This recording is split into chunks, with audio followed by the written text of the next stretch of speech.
Hey everyone, and welcome. If you've ever heard the words mutual fund and your brain just kind of goes, nope, too complicated, then you are in exactly the right place. Today, we are going to demystify the whole thing. We'll break it down piece by piece and show you how mutual funds can be a really powerful and actually pretty simple first step into investing. So let's get into it. So why should we even be talking about this? Well, check out this number, 56%. That's the percentage of American households that are invested in mutual funds right now. This isn't some secret club for Wall Street pros. This is how millions of regular people are saving for retirement, for a down payment, for their kids' education, you name it. All right, so let's start at square one with the biggest question of all. What in the world is a mutual fund? I want you to think of it like a giant financial potluck. You know, if you were to host a party by yourself, you might only be able to afford to make one or two dishes. But when you and a whole bunch of friends pool your money together, suddenly you can afford an incredible feast with tons of different foods. That's a mutual fund. Everyone chips in, and together you buy a big, diversified basket of stocks, bonds, and other investments that would be almost impossible to buy on your own. And that potluck idea is exactly why they're so popular with new investors. They solve some huge problems right off the bat. Worried about putting all your eggs in one basket? Bam, instant diversification. Don't have the time or expertise to research hundreds of companies? No problem, you get professional management. Think you need a ton of money to get started? Nope, they're super accessible. And maybe best of all, they answer that big, scary question of where do I even begin with pure convenience. Okay, so what's the difference between buying a mutual fund and just buying, say, a share of Apple stock? Well, it's pretty big. A mutual fund is bought directly from the fund company, and its price is only calculated once per day after the market closes. An individual stock, on the other hand, is traded all day long on an exchange, with its price bouncing up and down every second. The key takeaway here: a mutual fund is a long-term investment vehicle, not something you're trying to time perfectly from minute to minute. All right, now that we get the basic concept, let's look at the different kinds. Think of this section like a restaurant menu. There are all sorts of different options, and each one is designed for a different taste, a different goal, and a different appetite for risk. So when we talk about funds that invest in stocks, also known as equity funds, they're usually sliced and diced in three main ways. First, how big are the companies they invest in? You'll see terms like large cap, mid cap, and small cap. Second, what's their game plan? Are they hunting for fast-growing companies or looking for hidden bargains? That's investment style.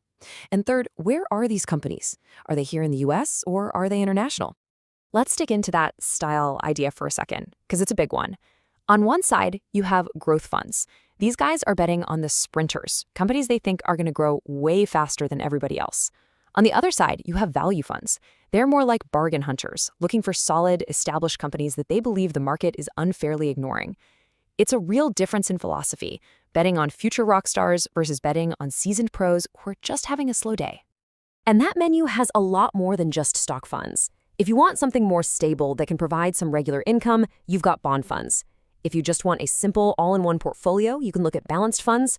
And then there are index funds, which are hugely popular. They don't try to be clever, they just try to match the performance of a market index like the S&P 500, usually for a very low cost. And for retirement, target date funds are genius. They automatically get safer and more conservative as you get closer to the date you plan to retire. Okay, enough theory. That's all great, but how do you actually do this? Let's walk through a simple four-step plan that takes all the intimidation out of it. Here's the roadmap. See? It's not some giant scary leap into the unknown. It's just a few manageable steps. First, you figure out your goals, then you look at your options, then you open the account, and then you start putting money in. Simple. We're going to focus on those first two because that's where you make the decisions that really matter. Step one is, without a doubt, the most important step. And notice, it has nothing to do with funds or stocks. It has everything to do with you. Why are you investing? How long do you have until you need this money? And be honest, how much sleep will you lose if the market has a bad month? Answering these questions for yourself is the foundation. Your answers will guide every single choice you make from this point on. Okay, now for step two. This is where you put on your smart shopper hat. And the absolute number one thing to look at is cost. The expense ratio is the annual fee you pay. Lower is better. Period. Also, keep an eye out for sales fees, which are called loads. My advice? Just look for no-load funds. There are thousands of amazing ones out there. Seriously, every single dollar you save on fees is another dollar that's working for you, not for someone else. All right, we're in the home stretch. Let's talk about the final piece of this puzzle, understanding risk and building smart habits. And look, this isn't meant to scare you. This is meant to empower you. It's about investing with your eyes wide open. Every investment has some risk. Market risk is the big one. It's just the fact that sometimes the whole market goes down and your fund will probably go down with it. Then you have inflation risk. This is the sneaky one. It's the danger that your money doesn't grow fast enough to keep up with the rising cost of stuff. So you're actually losing buying power. And of course, different types of funds have their own specific risks. Now, I told you I was obsessed with fees, and this is why. Let's look at this concept called fee drag. Let's say your fund has a great year and earns a 10% return, but it has a 1% expense ratio. Well, that means your actual take-home return is only 9%. Now, 1% might not sound like a lot, but believe me, when that's compounded over 20 or 30 years, it can cost you tens, even hundreds of thousands of dollars. It's a huge deal. And that whole fee conversation leads us to this really important choice. You have actively managed funds, where a fund manager is handpicking investments, trying their best to beat the market, and because of all that work, they tend to have higher fees. Then you have passively managed funds, like those index funds we mentioned. They're not trying to beat the market, they're just trying to be the market. And this simpler strategy almost always comes with much, much lower fees. You're also going to hear about something called an ETF, or exchange-traded fund. They're like a very close cousin to mutual funds. The biggest difference, and you can see it here, is just in how they're traded.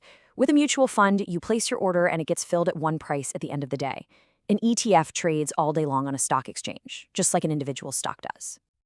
If you take away only one thing, let it be this. You will see this sentence on every single piece of investment literature, and it is the absolute gospel. Just because a fund was a superstar last year means nothing about what it will do next year. That's why smart investors don't chase past winners. They focus on what they can actually control, their own goals, their own plan, and, say it with me, their costs. And that's it. The mystery is gone. You now know what a mutual fund is, you know the different flavors they come in, you know the risks, and you have a 4-step plan to get started. You've got the roadmap. So the only question left is the one you see right here. Now that you know the fundamentals, what's your first step going to be? Thanks for tuning in.